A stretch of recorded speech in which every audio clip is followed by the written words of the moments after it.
तुम मुझे अपने सम्मुख देखना चाहते थे ना? तो लो, देखो, मैं तुम्हारे नेत्रों के सामने उपस्थित हूं। तुम विजयी हुए पुत्र। तुमने मुझे जीत लिया। तुम्हारे जैसा तपस्वी न कभी हुआ है और न कभी होगा। तुमने सिद्ध कर दिया कि जीव ब्रह्म का ही एक अंश है और अपनी साधना से ब्रह्म को भी धरती पर ला सकता है। तुमने यह सिद्ध कर दिया वत्स कि सृष्टि की सबसे बड़ी शक्ति है भक्ति। वत्स ध्रुव, अब श्वास लेना आरंभ कर दो पुत्र। अब मैं कहीं नहीं जाऊंगा।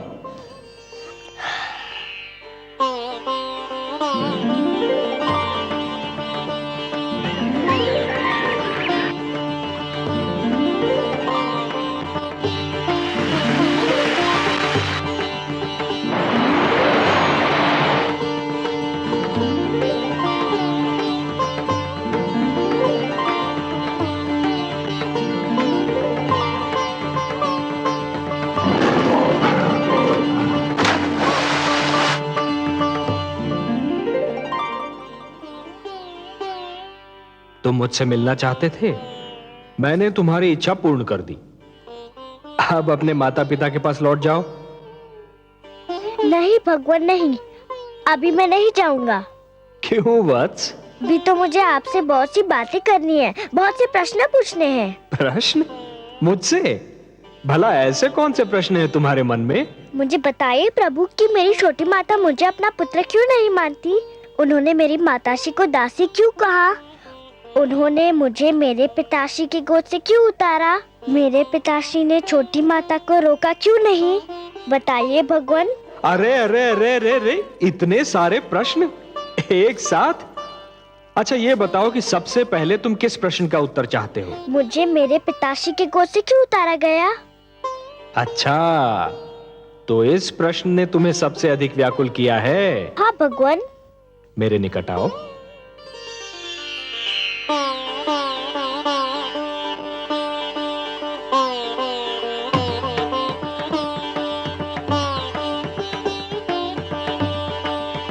और निकट आओ वत्स। आओ वत्स।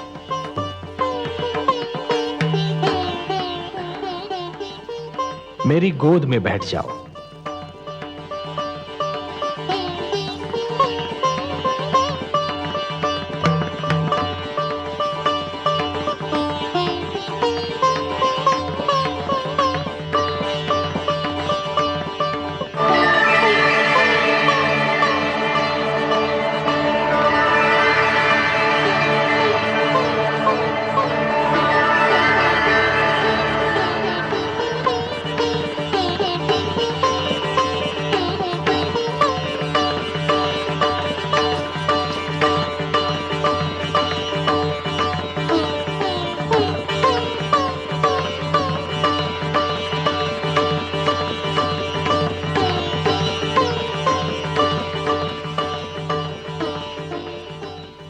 वत्स, अब और प्रश्न पूछने हैं मुझसे? कुछ नहीं पूछना प्रभु, अब कुछ नहीं पूछना। अब तो मुझे हर प्रश्न का उत्तर मिल गया है। मेरे चारों ओर ज्ञान का प्रकाश फैला हुआ है। मैं वहाँ हूँ जहाँ केवल मैं हूँ और आप है। अच्छा वासुदेव। ओम पूर्णमदः पूर्णमिदं पूर्णात् पूर्णमुदच्यते पूर्णस्य पूर्णमादाय पूर्णमेवावशिष्यते। अब ना कोई कामना है ना कोई इच्छा। आपकी गोद में आकर लगता है इसके सिवा हर वस्तु तुच्छ है। अब मुझे कुछ भी नहीं चाहिए। मुझे मेरा ठिकाना मिल गया, मेरा घर मिल गया।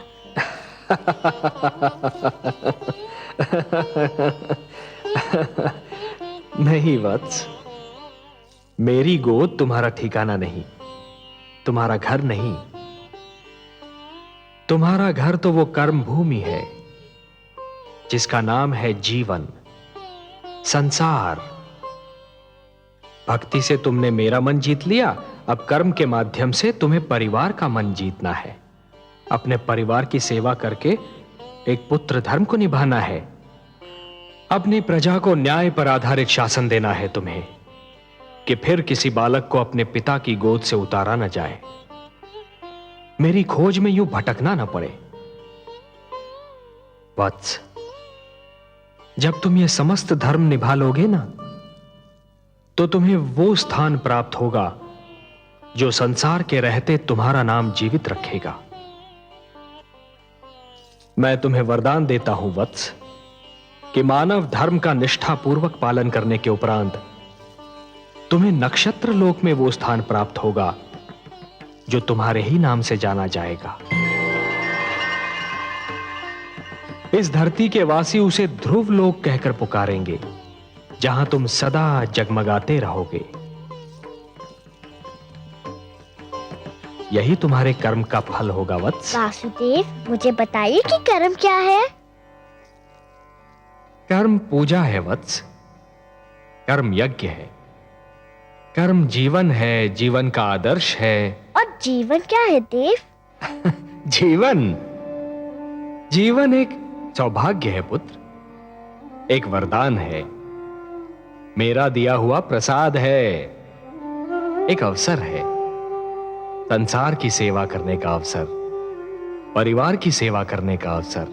परिवार क्या है? प्रभु, मुझे इसका ज्ञान दीजिए।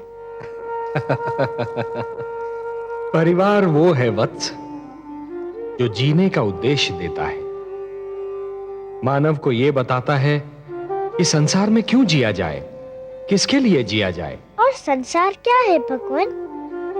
संसार संसार एक बड़ा परिवार है पुत्र, परिवार का विशाल रूप है, मेरी श्रेष्ठ रचना है। वसुधैव कुटुंबकम, ये सारी वसुधा, ये सारी धरती एक ही कुटुंब है, एक ही परिवार है वत्स, और यही मेरा मंत्र भी है। ये सारा संसार मेरी ही संतान है। संसार की सेवा करना अर्थात मेरी सेवा करना, संसार के भले के लिए जीना, ये एक सर्वोत्तम आदर्श है वत्स।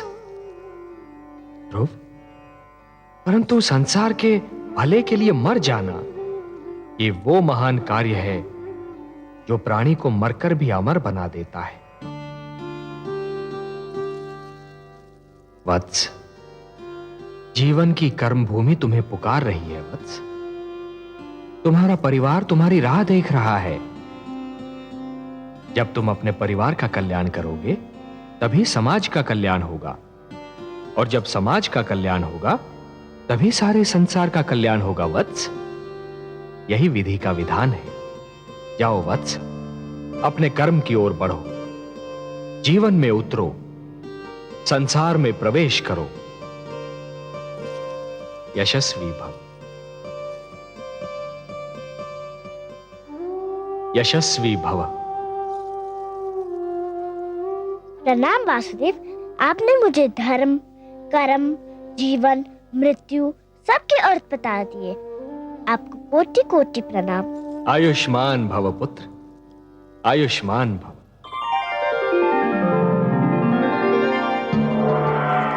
इन्हें तो तुम पहचानते ही हो पुत्र, इनसे तुम कई बार मिल चुके हो। ये विष्णु प्रिया हैं, तुम्हारी माता लक्ष्मी। क्या ये माता? हम आपसे नहीं बोलते। क्यों पुत्र? आप चाहती तो मुझे बहुत पहले भगवान विष्णु की गोद में बिठा देती तो आपका क्या बिगड़ जाता? मेरा कुछ नहीं बिगड़ता पुत्र, पर मैं माता हूं और तुम मेरे पुत्र। हर माता यही चाहती है कि उसका पुत्र महान बने। यदि मैं तुम्हें भगवान विष्णु की गोद में बिठा देती तो तुम वो ना बन पाते जो आज हो। अब तुम एक महान भक्त बन चुके हो। मैं तुम्हारी सहायता करती तो मैं महान कहलाती, तुम्हारी महानता छिपकर रह जाती। मेरे स्वामी का तो यही संकल्प है कि हर मानव का कल्याण हो। मैं भी उन्हीं का संकल्प पूरा कर रही थी। आप महान है माता।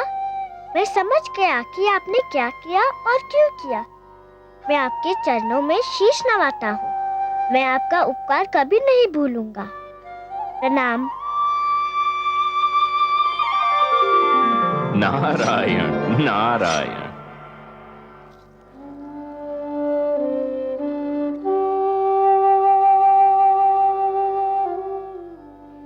गुरुदेव देखिए देखिए क्या चमत्कार हो गया। यह भगवान विष्णु है और लक्ष्मी माता। ये सब मुझसे मिलने आए हैं। ये सब आप ही के कारण हुआ, आप ही की कृपा से हुआ। आप महान है गुरुदेव। नहीं पुत्र, तुम महान हो। तुमने अपनी भक्ति से ब्रह्मा का लेख बदल दिया। नहीं गुरुदेव, आपसा मार्गदर्शक मुझे न मिलता तो ये सब कैसे होता। ध्रुव ठीक कह रहा है देवर्षि। गुरु तो भगवान से भी बड़ा होता है। गुरुर ब्रह्मा गुरुर विष्णु गुरुर्देवो महेश्वरः गुरु साक्षात परब्रह्म तस्मै श्री गुरवे नमः। यशस्वी भव पुत्र। प्रभु, यदि आपकी और माता की अनुमति हो तो मैं वत्स ध्रुव को महाराज उत्तानपाद की राजधानी पहुंचा दूं। नहीं देवर्षि, आप अकेले नहीं जाएंगे। ध्रुव को विदा करने हम सब साथ मिलकर जाएंगे।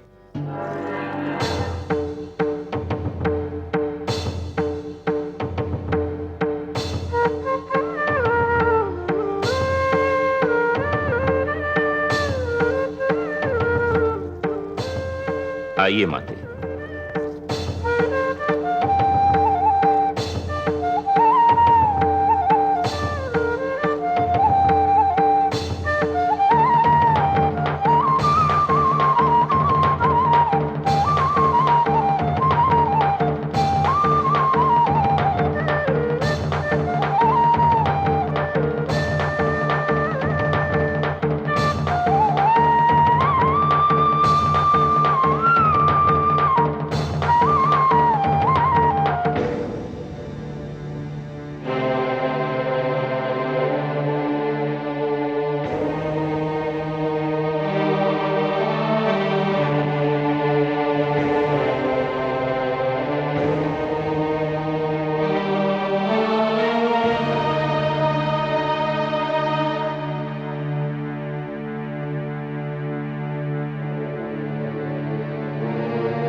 क्या बात है स्वामी, आप यहाँ एकांत में क्या कर रहे हैं?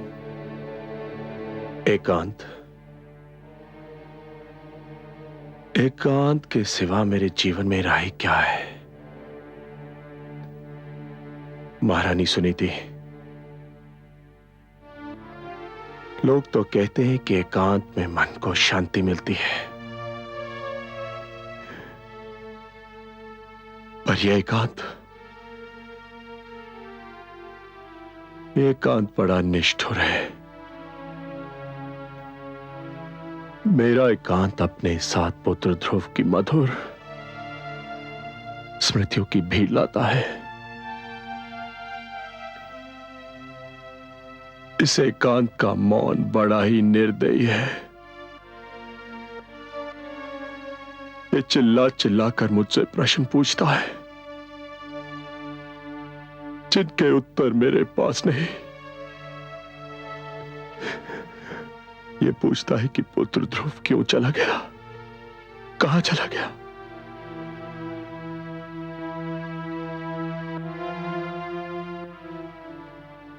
इस एकांत का हर जाता हुआ पल मुझ पर दोष लगाकर जाता है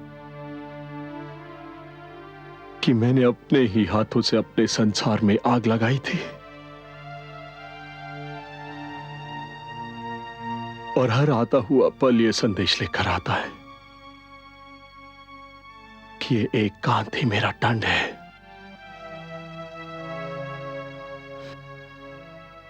पुत्र ध्रुव के बिना मेरा जीवन अभिशाप बन गया है, और यह अभिशाप मुझे जीवन भर भोगना है, जीवन भर भोगना है।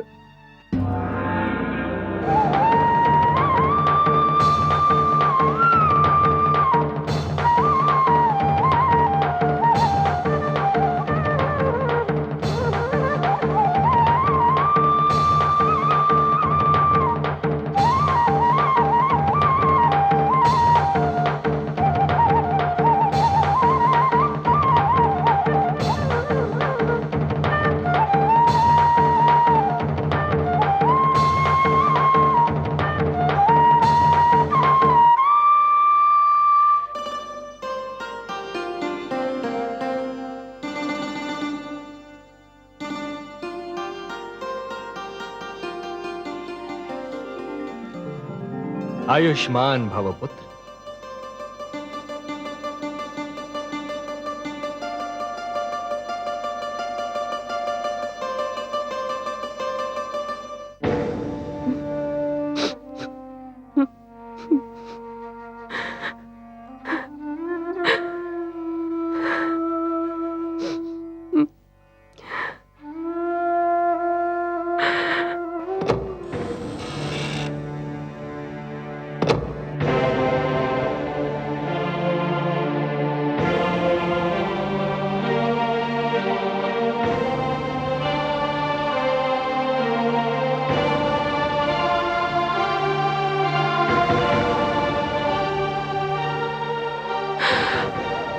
प्रणाम माते। ध्रुव, तुम? हाँ, मैं आपको धन्यवाद देने आया हूँ। धन्यवाद? मुझे? मैंने ऐसा कौन सा शुभ कार्य किया है कि तुम मुझे धन्यवाद देने आए हो? आपने जो मुझ पर उपकार किया। उपकार नहीं किया पुत्र, मैंने तुम पर अत्याचार किया है। अत्याचार किया है मैंने तुम पर। नहीं माते, आपने तो मुझ पर इतना बड़ा उपकार किया है कि मैं 100 जन्म आपकी सेवा करूं तब भी उसे चुका न पाऊंगा। मत कहो मुझे माते, मत कहो। मैं इस पवित्र शब्द के योग्य नहीं हूँ। माता वो होती है जो अपने आंचल से संतान को सुख की छांव देती है, जिसका मन प्यार का भंडार होता है। मैंने तो तुमसे केवल घृणा की है, तुम्हें केवल दुख दिया है। मैं घृणा की पात्र हूँ, घृणा की पात्र हूँ। महारानी सुनीति से मुझे ईर्ष्या थी, उसका बदला मैंने तुमसे लिया पुत्र।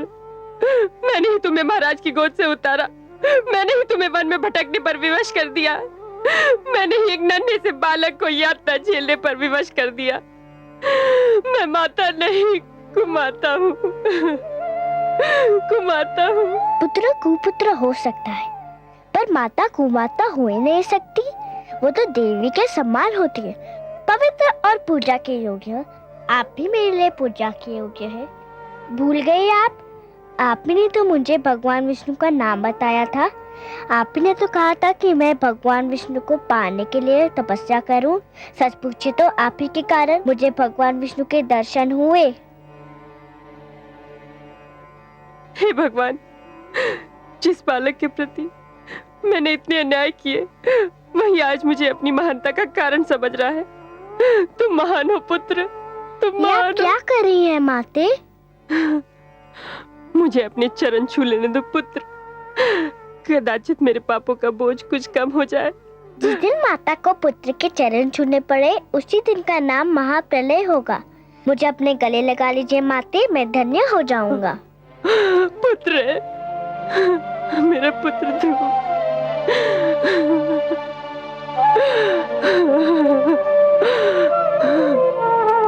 मेरा पुत्र ध्रुव।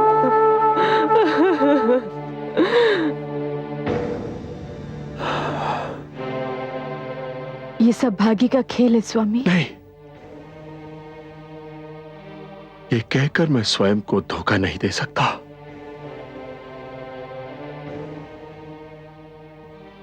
इन तर्कों से मेरे मन को शांति नहीं मिलती। यदि आज मैं पुत्र ध्रुव का मुख देखने को तरस रहा हूं, तो ये भाग्य का खेल नहीं, मेरे कर्मों का दुष्परिणाम है। जो कुछ भी हुआ मेरे ही तो कारण हुआ। मुझे तो लज्जा आती है अपने आप से, अपने इस जीवन से। ऐसा मत कहिए स्वामी, ऐसा मत कहिए। माना आज हमारा जीवन अंधियारी रात्रि है, किंतु रात्रि कोई भी हो, किसी ना किसी ढंग से अवश्य ढल जाती है। कब ढलेगी ये रात्रि? कब होगी भोर?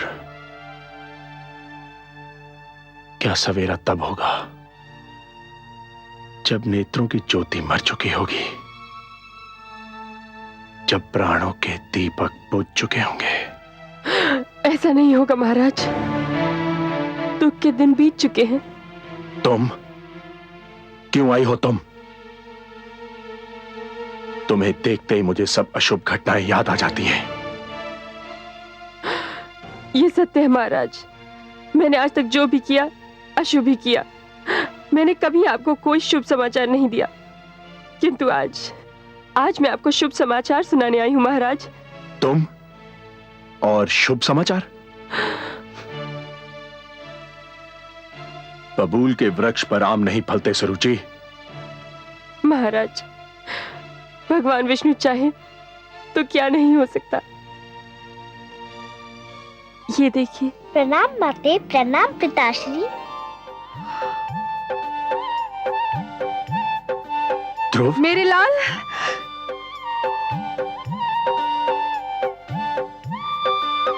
ध्रुव, ध्रुव, ध्रुव, कहाँ चला गया था तू? कहाँ चला गया था? ध्रुव, ध्रुव मेरे पुत्र। आपका लाल महान बन चुका है महारानी, इसे भगवान विष्णु स्वयं दर्शन दे चुके हैं।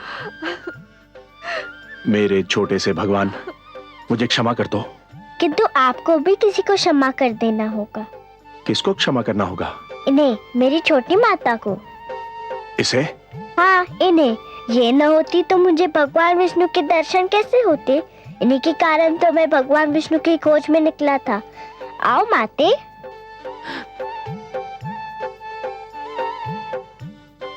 मुझे क्षमा कर दीजिए महाराज।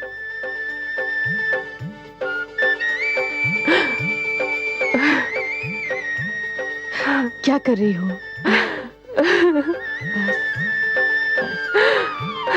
ध्रुव भैया, ध्रुव भैया।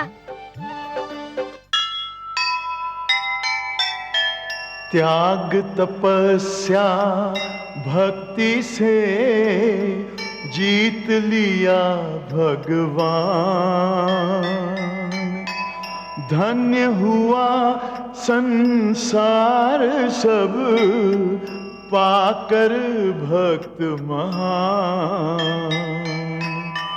ऐसा था निश्चय अटल, ऐसा था विश्वास। ध्रुव ऐसा तारा बना, चमक उठा आकाश, चमक उठा आकाश।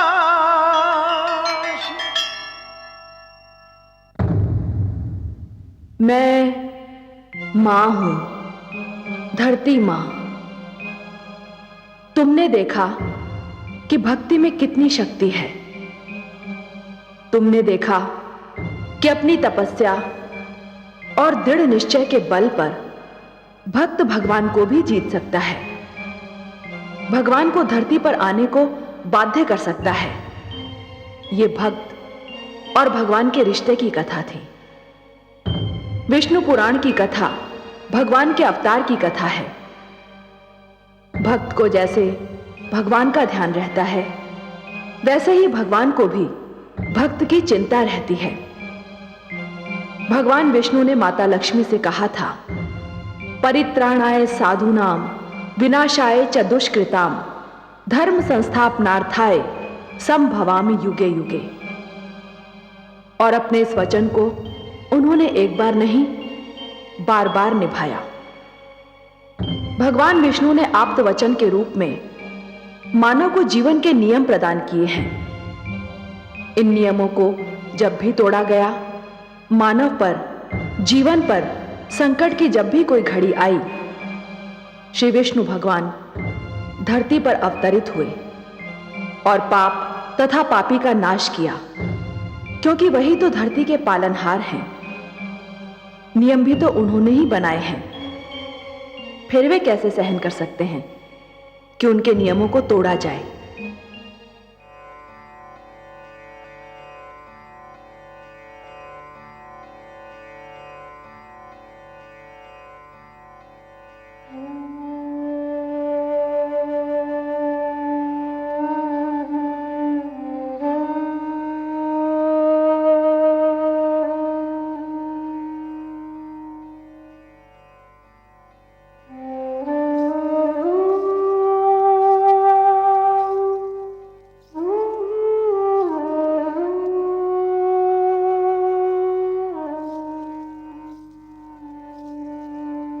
महादेवी, हाँ?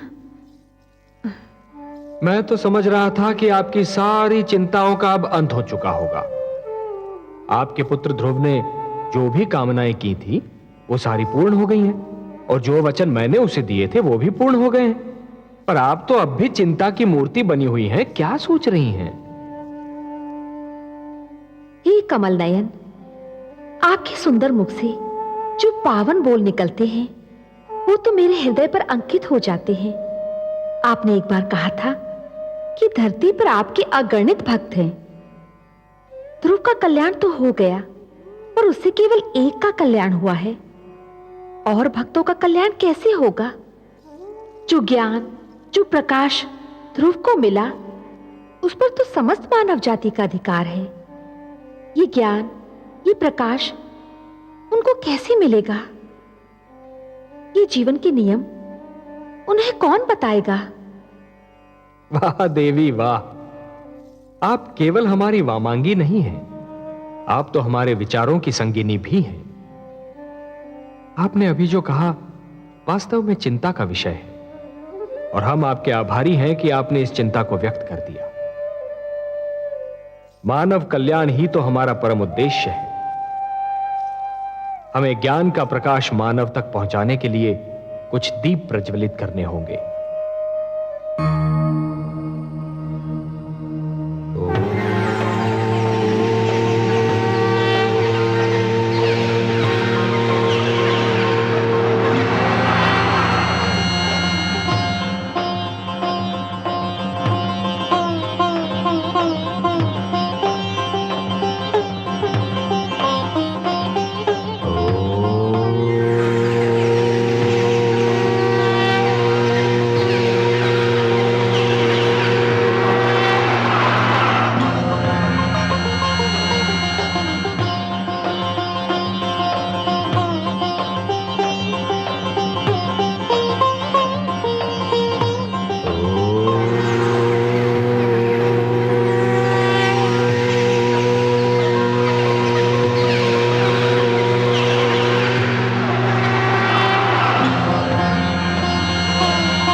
हे लक्ष्मी नारायण,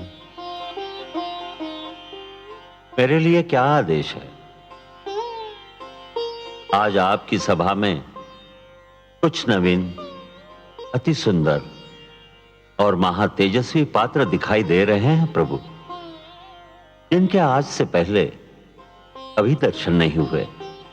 हे ब्रह्मा, ये आप्त वचन है, मेरी वाणी है।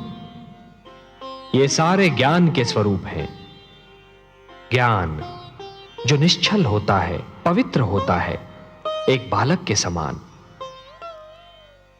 और इसीलिए इन्हें बाल स्वरूप प्राप्त हुआ है। ब्रह्मा जी, विधाता को अपना परिचय दीजिए। हे ब्रह्मा, भगवान विष्णु ने मेरा नाम ऋग्वेद रखा है। हे प्रजापति, भगवान विष्णु ने मुझे यजुर्वेद का नाम दिया है। हे विधाता, भगवान विष्णु ने मुझे सामवेद कहकर पुकारा है। हे प्रभु, भगवान विष्णु से मुझे अथर्ववेद का नाम मिला है। हे त्रिलोकीनाथ, परिचय तो मिल गया, परंतु मेरे लिए इनकी रचना का उद्देश्य अब भी एक भेद बना हुआ है। कौन सी आवश्यकता इनकी रचना का कारण बन गई सर्वेश्वर? हे चतुरानन, जिस सृष्टि का निर्माण आपने किया है उसे चलाने का कार्यभार तो हम ही को मिला है ना? वो तो आप बहुत सुंदर ढंग से चला रहे हैं। आदि प्रजापति, हाँ, किंतु शिशु जब अपने पांव पर खड़ा होना और चलना सीख रहा होता है तो हर पग पर उसके पांव डगमगाते हैं। उसे गिरने का भय होता है, तब उसे किसी उंगली या हाथ के संबल की आवश्यकता होती है। मानव जीवन भी अभी बस अपने पांव पर खड़ा होना और चलना सीख ही रहा है ब्रह्मा जी। उसे भी किसी संबल की आवश्यकता है, ज्ञान की आवश्यकता है, प्रकाश की आवश्यकता है। और ये मेरे वेद, मेरी वाणी, मेरे आप्त वचन मानव की इसी आवश्यकता की पूर्ति करेंगे। आपकी जितनी भी प्रशंसा की जाए कम है। हे परम श्रेष्ठ, इतनी सुंदर कृतियां बनाई हैं आपने, इनके मुख से तो तेज की किरणें फूट रही है। हे विधाता, आपको तो ज्ञात ही है कि मानव मुझे कितना प्रिय है। मैं तो स्वयं मानव में अपनी छाया देखता हूं। मैं उसे वो ज्ञान देना चाहता हूं जो किसी और प्राणी के पास ना हो। मैं उसे वो विवेक देना चाहता हूं जो उसे श्रेष्ठता दे, समृद्धि दे। ये वेद मैंने मानव कल्याण के लिए रचे हैं। इसीलिए तो जगत आपको मंगलकारक कहता है। हे विश्वेश्वर, आपको सदैव मानव कल्याण का ध्यान रहता है। हे ब्रह्मा, मेरा मानव पर और मानव का मुझ पर अधिकार है। ये ऋग्वेद है। ऋग्वेद का संदेश है मनुर्भव, मनुष्य बनो। मनुष्य इसका निर्देश है। ऋग्वेद ईश्वर और मानव के संबंध की परिभाषा है। यह मानव को प्रार्थना के मंत्र सिखाएगा ब्रह्मा जी। आप तो स्वयं दयामय हैं प्रभु, प्रार्थना और पूजा की आवश्यकताओं से परे। हे सर्वशक्तिमान, प्रार्थना का आपके लिए क्या महत्व है? हे ब्रह्मा, प्रार्थना का महत्व मेरे लिए नहीं है। प्रार्थना का महत्व तो मानव के लिए है, क्योंकि प्रार्थना झुकना सिखाती है। जिस प्रकार वृक्ष की डाली फलों से लद जाने पर झुक जाती है, उसी प्रकार जब मनुष्य को ज्ञान और समृद्धि मिले तो उसे झुक जाना चाहिए। जो सिर झुकता नहीं, उस सिर में अहंकार अपना डेरा डाल देता है। ऋग्वेद मानव को अहंकार से बचाएगा। ऋग्वेद मानव को यह सिखाएगा कि सिर किसके आगे झुकाना चाहिए और कैसे झुकाना चाहिए। आप सच्चिदानंद हैं, सत हैं, चैतन्य हैं, चित हैं और आनंद स्वरूप हैं। आपके विचार भी आप ही की भांति आनंददायक हैं नीलकांत। मुझे शेष वेदों की महानता से भी अवगत कराने की कृपा करे प्रभु। ये यजुर्वेद, ये मानव को यह बताएगा कि मैं यज्ञ में निवास करता हूं। हे सृष्टि रचयिता, जीवन का दूसरा नाम है कर्म। जब कोई कर्म दूसरों की भलाई के लिए किया जाता है तो उसे यज्ञ कहते हैं। यज्ञ परोपकार का दूसरा नाम है, और परोपकार दूसरों की भलाई करने का सर्वोत्तम गुण है।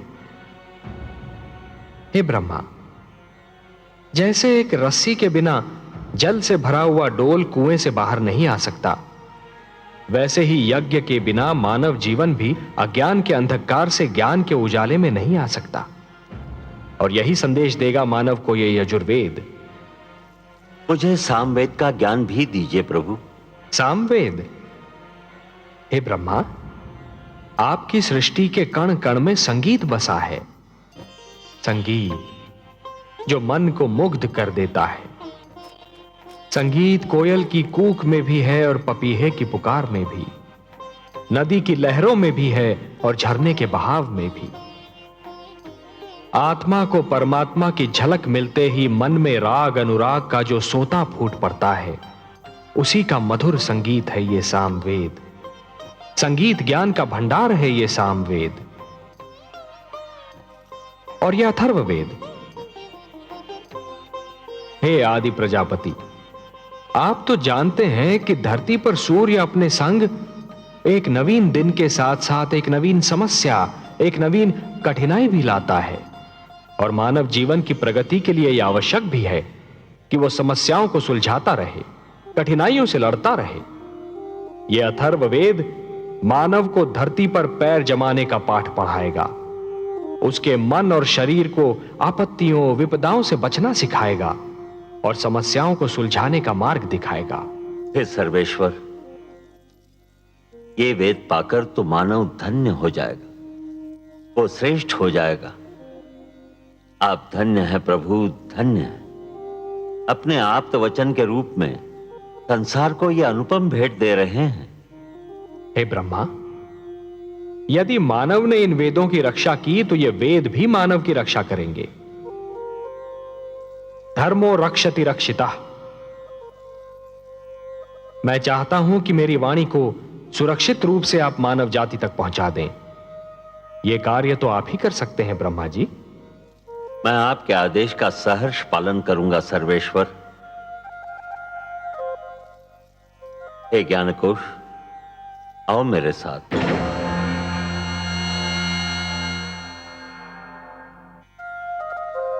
हे कमल नयन, अपनी वाणी को मानव तक पहुंचाने का कार्य तो स्वयं आप भी कर सकते थे, फिर ये कार्य ब्रह्मा को क्यों सौंपा? महादेवी, मेरी वाणी में तो जीवन का वरदान है, मानव संस्कारों का समावेश है, परंतु सृष्टि के निर्माता तो ब्रह्मा ही है ना। मानव को जन्म उन्होंने ही दिया है, इसीलिए मेरी वाणी के वरदान और संस्कार मानव जाति तक केवल ब्रह्मा ही पहुंचा सकते हैं। आप जो भी करते हैं मानव कल्याण के लिए ही करते हैं।